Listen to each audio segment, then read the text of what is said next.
Hi BookTube, it's Amy. Yesterday I came to you with a book that was not as described.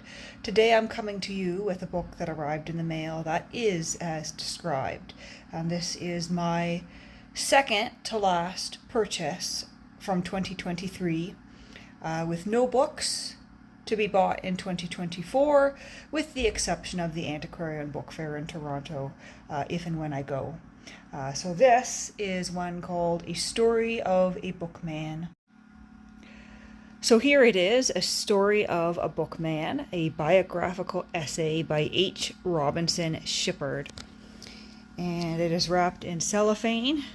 There are a couple of stains on that dust jacket, but the dust jacket is pretty much perfectly intact here. And there is this lovely little, I don't know what to call it. It almost looks like a book plate, but it doesn't seem to have been attached to anything. But there's this lovely little book plate in here that says Henry Robinson Shippard and Annie Hillard Shippard.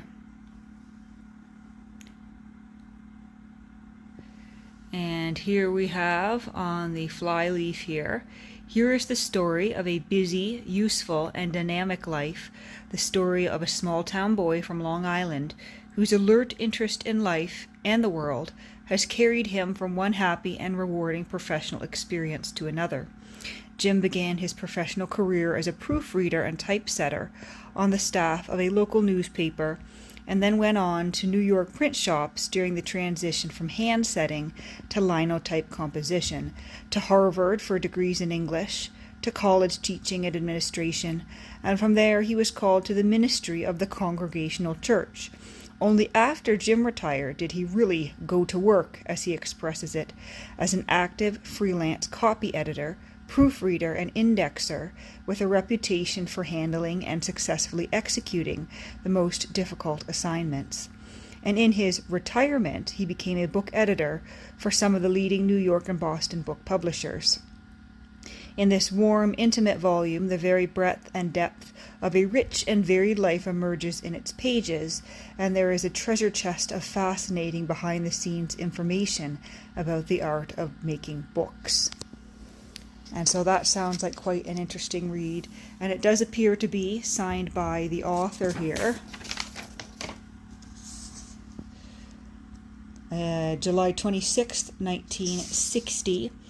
And it says it's a first edition, published in 1955. And I do love a good biography about the book trade or book collectors or just bookish people. And I thought for a moment, oh, someone's been writing in it, but no, that is 2 pages of copy edited work by Jim that they've reproduced here. And so let's see, this is the book description signed on the title page. Here is the story of and it looks like they're just reproducing what's on the flyleaf, but then it says, loose copy of the author's book plate laid in, so yes, that's what that was. 2 small light stains and a small tear, archivally taped on page 38. Minor light foxing to the edges of text block. Very minor edge wear.